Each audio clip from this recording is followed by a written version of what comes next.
안녕하세요. 노니쌤입니다. 얼마 전에 대망의 수능 날이었죠. 수능 전날에 저희 남편이 저한테 묻더라고요. 떨려요? 그래서 전 대답했었습니다. 네, 떨려요. 참 재미있는 게 제가 수능을 치르는 것도 아닌데 제가 너무 오랜 동안 봐온 아이들이 수능을 치른다고 하니 저도 너무 떨리더라고요. 이번 수능은 초등학교 3학년부터 지켜봐왔던 친구들, 그리고 6학년 때부터 지켜봐왔던 친구들 총 4명이 치르게 되었었습니다. 사실 제가 입시 영어나 일반적인 영어 학원을 운영하고 있는 것이 아니기 때문에 수능이랑은 조금 거리가 있다라고 생각이 될 수도 있는데요. 제가 가르치던 아이들과 연관이 되어 있다라고 생각을 하니 저도 자연스럽게 계속 관심을 갖게 되었던 것 같아요. 자녀가 있는 분이라면 누구나 다 관심을 가질 수밖에 없는 수능, 그리고 수능 영어. 아이들이 어리면 그냥 막연하게 느껴질 수도 있을 것 같아서 오늘은 제가 저희의 언어인 AR로 번역해서 한번 보여드리려고 합니다.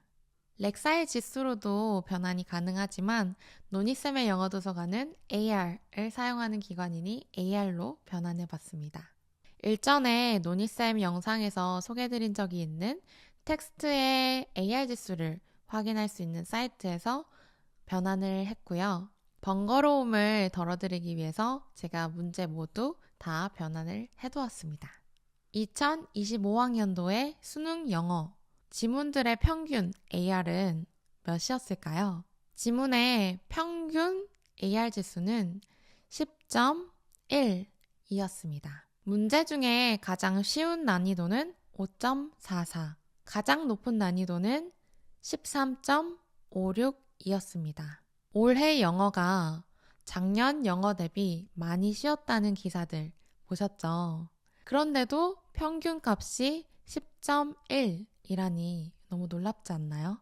다들 이미 알고 계시겠지만 수능 영어에 대해서 잠깐 설명을 드리자면 제한 시간 총 70분 동안 영어라는 한 과목을 풀게 되고요. 문제는 총 45문제가 있습니다. 1번부터 17번까지는 영어 듣기 문제고요. 대략적으로 25분가량이 소요가 돼요. 18번부터 45번까지가 지문 및 일반 문제들이에요. 그럼 우리는 약 28개의 문제를 총 45분이라는 시간 안에 답도 체킹하면서 마킹까지 다 완료를 해야 된다는 건데요. 계산해보면 지문이 단문이던 장문이던 상관없이 고르게 1분 30초 내로 풀어야 된다는 이야기예요. 헌데 문제만 푸는 게 아니라 우리는 답안지 마킹도 해야 되고 검토도 한 번씩은 해봐야 되잖아요. 그럼 결국엔 한 문제당 1분 밖에는 주어지지 않는다는 이야기예요. 시간만 맞춘다고 되는 게 아니죠. 정확도까지 겸비해야 됩니다. 잠시 후에 문제를 같이 살펴보면 아시겠지만 막상 시험지를 마주하면 머리가 하얘집니다. 특히나 지문당 문제의 평균 길이가 22단어로 구성이 되어 있어요. 문장도 굉장히 길다는 이야기인데요. 평균 36단어로 구성된 지문 또한도 있었습니다. 평균이라고 함은 그보다 더 긴 문장도 있다는 뜻이죠. 지난 24년도 수능 영어의 1등급 비율은 4.71%로 100명 중에 5명도 1등급을 받지 못했었어요. 올해 수능 영어의 1등급 비율은 이렇습니다. 영어가 절대평가라고 해서 절대로 쉬운 건 아니죠. 물수능이라고 해도 1등급을 맞는 아이들의 비율은 10명 중에 1명 꼴입니다. 즉, 10명 중에 9명은 1등급을 맞지 못한다는 이야기예요. 지문의 난이도가 이렇게나 항상 높은데 왜 올해는 수능 영어가 쉽다고 하는지 너무 궁금하시지 않나요? 저는 너무 궁금해서 마치 저만의 수능 특파원과도 같은 제 학생에게 물어봤었습니다. 제 학생 같은 경우에는 24년도와 25년도 수능을 모두 치러본 아이인데요.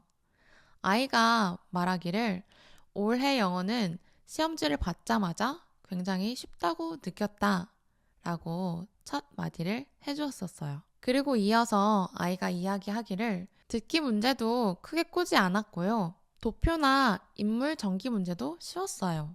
문법도 스위치로 매우 쉬웠고요. 빈칸도 원래 비슷해 보이는 선지가 있어야 하는데 너무 답 같은 게 혼자 있었어요. 작년에 가장 어려웠던 문제는 순서를 맞추는 문제였는데 이것도 헷갈리지 않았어요. 이 순서도 말이 되고 저 순서도 말이 되네가 아니라 이번에는 딱 이것만 돼 였어요 라고 이야기를 해주더라고요.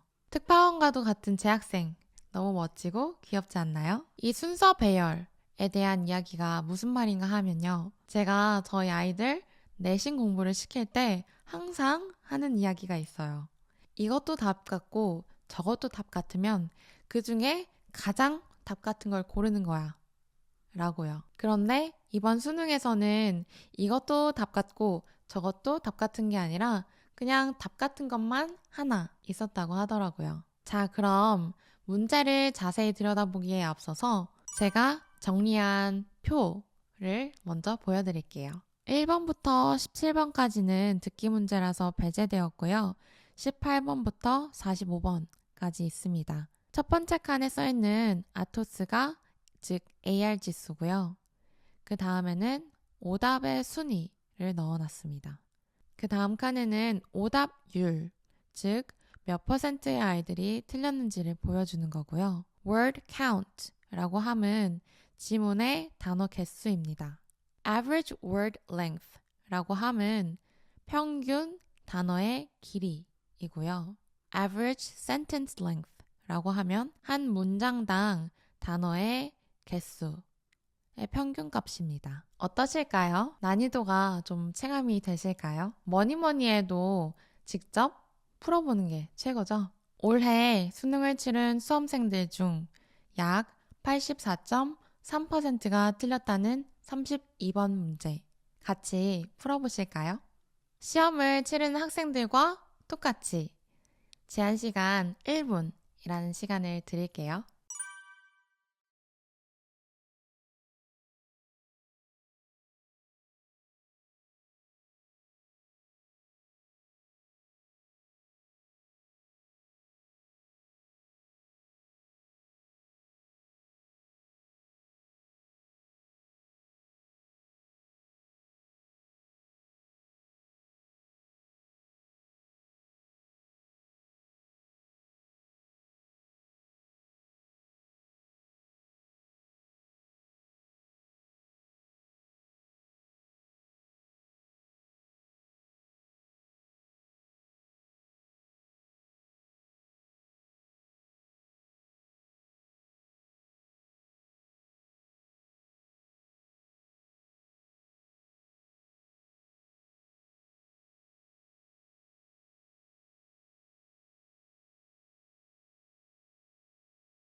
지문도 읽고 문제의 답도 찾으려니 1분이 참 빠듯하죠?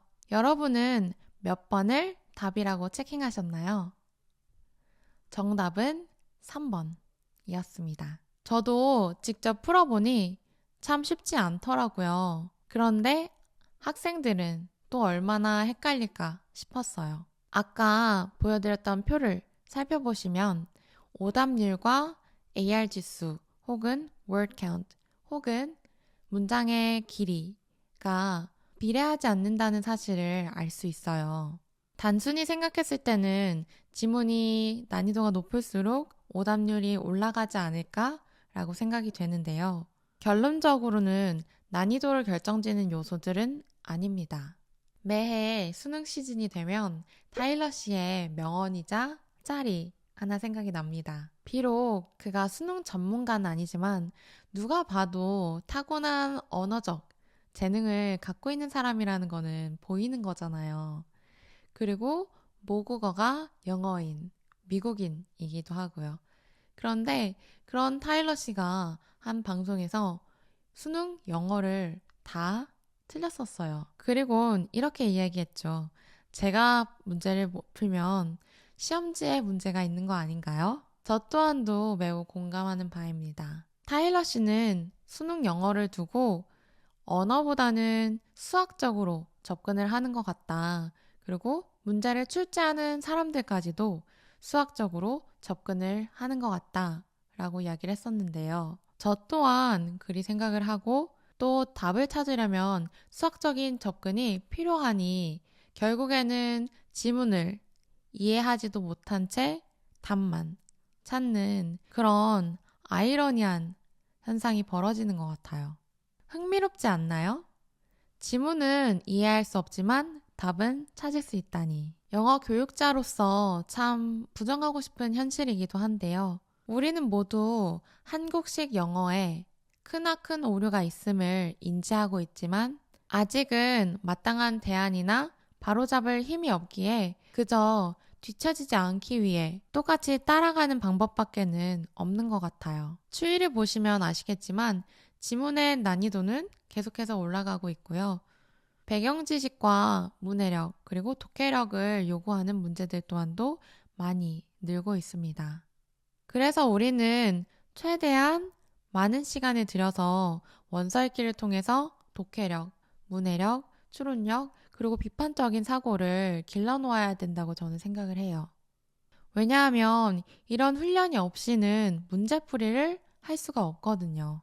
그럼 문제 풀기 위해서 원서 읽기를 하느냐라고 생각을 하실 수도 있을 것 같은데요. 일전에 영상에 출연을 해주었던 원서 읽기로만 해서 국제고등학교에 합격했던 아이가 24년도 수능 영어를 풀었는데 중학교 3학년이었던 당시에 1등급이 나왔었어요.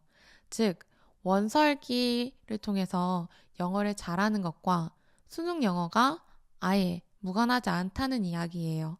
문제도 풀 수 있게 되고 언어로서의 영어 또한 쟁취할 수 있으니 원서 읽기를 안 할 이유가 또 없지 않나요? 현실적으로 아이들이 고등학생이 되면 원서 읽기를 할 시간이 정말 아예 없습니다. 그렇기 때문에 초등과 중등 시절에 원서 읽기를 정말 많이 해서 인풋을 쌓아놔야 된다고 저는 생각을 합니다. 다시 한번 말씀드리지만 원서 읽기는 문제풀이나 수능 영어, 내신 준비만을 위한 영어 공부가 아니에요. 아이들이 더 넓은 세상으로 나아갈 수 있도록 도와주는 발판이자 티켓이라고 생각을 하는데요. 원서 읽기를 통해 영어라는 언어를 정말 습득을 해서 아이들이 더 넓은 세상을 경험할 수 있었으면 하는 마음입니다. 오늘 노니쌤이 준비한 영상은 여기까지입니다. 오늘의 영상도 많은 도움이 되셨길 바라면서 저는 또 다음에 유익한 영상으로 찾아뵙도록 하겠습니다. 다음에 또 만나요.